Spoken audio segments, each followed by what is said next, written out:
pressure. Now let us look at the blood pressure. What is high blood pressure? Normal levels of blood pressure we all know is 120 by 80 millimeters of mercury. But sometimes the systolic, which is the upper blood pressure levels. In blood pressure we have two values. That is, one is the higher, which is the systolic blood pressure. So this measures the amount of pressure which is exerted on your vessels when the heart is pumping, and diastolic, which is the lower one, is when your heart is relaxing. So these are the two factors which sometimes both can be high, or one or either of which can be high, but basically you should try to keep your blood pressure well within the normal limit. अब ये high blood pressure बहुत पुरानी problem है, ये कोई नई problem नहीं है, तो इसे हमें अच्छे से समझना चाहिए। हाई ब्लड प्रेशर को हम सिस्टोलिक और डायस्टोलिक दो तरह के ब्लड प्रेशर में डिवाइड करते हैं। जो नंबर हम ऊपर लिखते हैं, जैसे कि नॉर्मल 120/80 होता है, तो 120 वो है जबकि आपका हार्ट कॉन्ट्रैक्ट कर रहा है या पंप कर रहा है, और डायस्टोलिक वो है जो नीचे का प्रेशर है जबकि आपका हार्ट वापस रिलैक्स कर रहा है। तो इस तरह से दो हार्ट बीट के बीच में जो प्रेशर मिलता है उसको हम ब्लड प्रेशर कहते हैं। और जो कभी इन मरीजों में डायबिटीज़ में सिस्टोलिक ब्लड प्रेशर भी हाई हो सकता है, डायस्टोलिक भी आ सकता है, और दोनों भी हाई हो सकते हैं। और नॉर्मल जो ब्लड प्रेशर आपको मेंटेन करना है वो आपका है 120/80, और अगर 130/80 से ज़्यादा है तो उसको अटेंशन की ज़रूरत है या उसमें कुछ करेक्शन की ज़रूरत है। Besides this, the blood lipid levels, the cholesterol, triglyceride, there are various kinds of different levels. So what is cholesterol? Cholesterol is a waxy substance which is present in your blood. This is usually made by your body, by the liver, and this is made from saturated fats. Now besides this, there are very many subtypes. There is HDL, which is good, protective to your heart. There is LDL, which is bad for your heart, and also there is triglyceride, which also is linked with usually patients who have diabetes, and also can add to the risk of heart disease. तो दूसरा factor है वो है cholesterol. Cholesterol एक चर्बी है जो कि अपने शरीर में होती है और प्रोसेस में पैदा होती है। इस चर्बी के 2-3 खास कंपोनेंट है, जैसे ट्राइग्लिसराइड है, वो भी एक तरह का चर्बी है। फिर कोलेस्ट्रॉल है। कोलेस्ट्रॉल के 2 कंपोनेंट होते हैं, HDL cholesterol, LDL cholesterol. LDL cholesterol है जो फैट को और लिपिड या चर्बी को आपकी ब्लड वेसल्स में जमा करता है, और जिसको हम बैड कोलेस्ट्रॉल कहते हैं। और HDL जो है वो गुड कोलेस्ट्रॉल है जो कि उस चर्बी को वहाँ से हटाता है। तो इस तरह से लिपिड का और कोलेस्ट्रॉल का बैलेंस होना बहुत ज़रूरी है अगर हम इन प्रॉब्लम से बचना चाहते हैं तो। So now what are the things that can be done by you to look after these risk factors and to avoid heart disease and blood vessel diseases? So first thing is that you have to keep your blood sugar range well within the target ranges. Blood pressure also should be kept within the target ranges. Then besides this, the other risk factors like smoking. If you are smoking, then it should be stopped. If you are overweight, you should lose some weight to come to the normal levels, or even if you are not able to come to the normal levels, but reduction of body weight by 5 to 10% will also make a huge difference in this. Besides this, if the body fats are high, then you need to cut down on the body fat, on the fats that you eat, as well as if medications are required, you need to take it.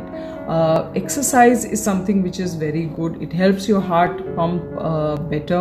It helps all the muscles work better, as well as it can reduce the amount of fat and sugar in your body. तो इसमें हमें क्या करना चाहिए, हम क्या कर सकते हैं? तो इस सवाल को हम इस तरह से भी एड्रेस कर सकते हैं कि हमें हमारा ब्लड शुगर और ब्लड प्रेशर नॉर्मल रखने का है, और उसको टाइम टू टाइम चेक करके रिकॉर्ड करना होता है। फिर जो रिस्क फैक्टर्स हैं, हम उनको रिस्क फैक्टर्स को हम जितना कम करेंगे उतने हमारे चांसेस अच्छे रहेंगे। ब्लड फैट, जैसे कोलेस्ट्रॉल के बारे में बात की हमने, तो कोलेस्ट्रॉल को हमें कंट्रोल में रखना है। हाई ब्लड प्रेशर है तो उसको ब्लड प्रेशर की मेडिकेशन बराबर से लेनी है, और एक्सरसाइज ज़रूर करनी है। एक्सरसाइज करने से सर्कुलेशन भी इम्प्रूव होगा, और साथ साथ इस तरह की जो आर्टरीज हार्ड हो जाती हैं उनकी चांसेस कम हो जाएंगे और कॉम्प्लिकेशन कम हो जाएंगे। और शुगर आपको ऑब्वियसली, शुगर का तो मेन काम है, तो शुगर को तो मैनेज करना ही है, शुगर को नॉर्मल रखने का। HbA1c लेस देन 7% होना चाहिए। Okay.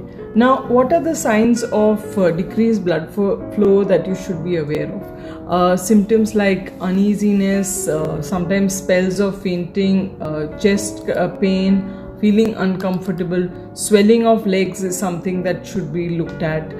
Besides that, if there's any wound, any cuts, sores that are not healing, these also should be reported to your doctor. तो जो साइंस और जो साइंस रहते हैं वो रहते हैं कि चेस्ट पेन है, सीवियर डिजीनेस या चक्कर आना है, या कई बार अनकॉन्शियसनेस भी हो जाती है, पाँव में चोट वगैरह लग जाती है तो वो ठीक नहीं होता है। और अगर स्वेलिंग आ रही है, आपको अपने पाँव को रोज़ चेक करना चाहिए कि पाँव में कहीं सूजन तो नहीं आ रही है। और अगर ये सिम्टम्स हैं तो आपको उन्हें डॉक्टर को रिपोर्ट करना चाहिए और उस पर एक्शन लेना चाहिए।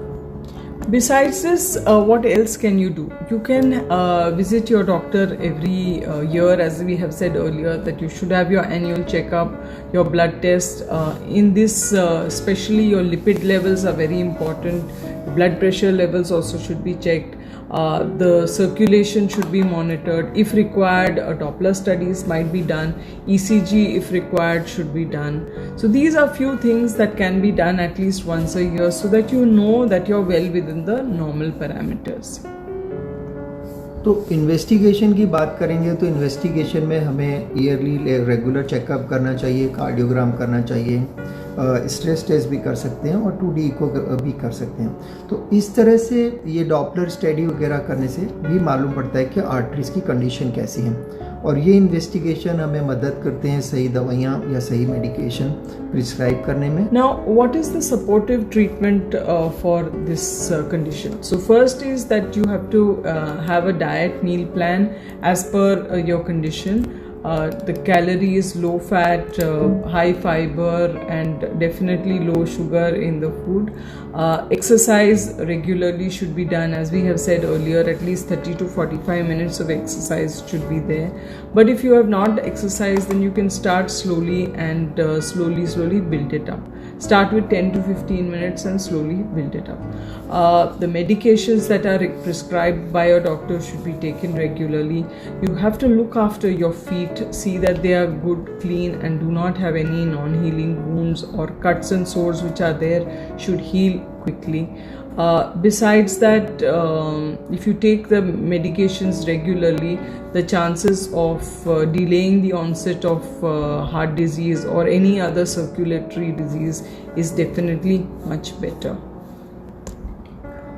तो हार्ट और ये ब्लड वेसल्स की जो प्रॉब्लम है उसको हम कैसे एड्रेस करें या हम उसके साथ क्या करना चाहिए, तो एक अपना मील प्लान फॉलो करना चाहिए, एक्सरसाइज रेगुलर प्लान होना चाहिए, और मेडिसिन्स टाइम पे लेनी चाहिए, बेटर फुट केयर होनी चाहिए। फुट केयर पे इंडिया में बहुत ज़्यादा काम नहीं हो रहा है, बहुत सारे मरीजों को इसका अभी भी पता नहीं है कि फुट केयर कैसे होती है। उसके लिए हम एक सेपरेट टॉपिक और लेंगे जहाँ पे हम आपको फुट केयर के बारे में भी बताएंगे। और जो भी ट्रीटमेंट है उसको रेगुलरली लेना चाहिए, ट्रीटमेंट मिस नहीं करना चाहिए। तो और इस तरह से अगर हम न्यू मेडिसिन्स वगैरह भी प्रिस्क्रिप्शन जो ड्रग्स हैं उनको रेगुलरली लेंगे तो हम एम्पुटेशन से भी बचा सकते हैं अपने पाँव को। तो पाँव का बहुत बड़ा रोल है डायबिटीज़ और हार्ट एंड ब्लड वेसल के साथ साथ, और उसके ऊपर बहुत ध्यान रखने की ज़रूरत है। Okay, so now let us have a quick recap quiz.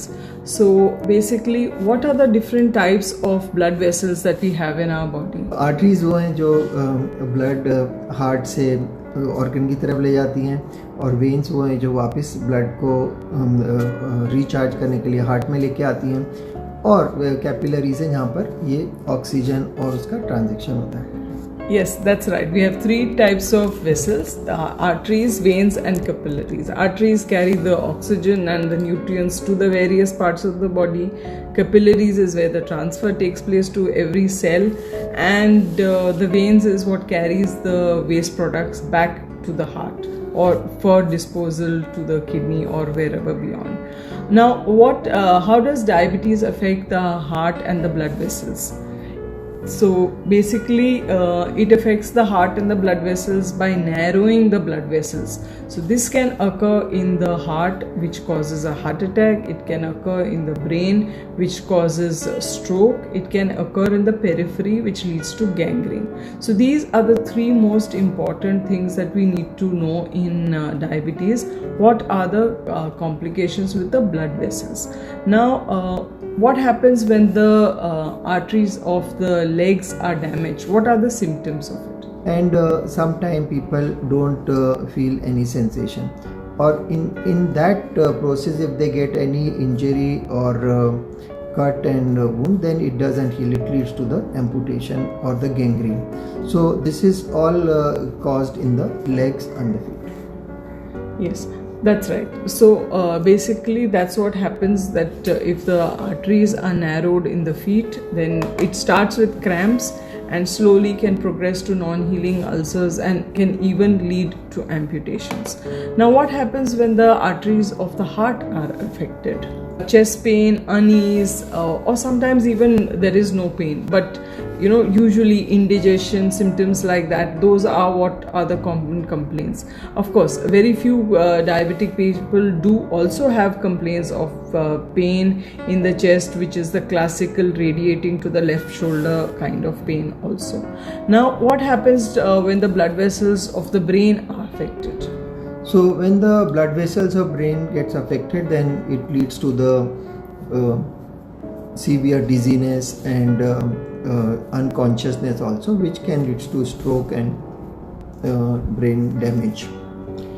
Yes, that's right. So when the blood vessels of the brain are affected, there is some amount of dizziness, sometimes loss of consciousness, and this can progress to a stroke.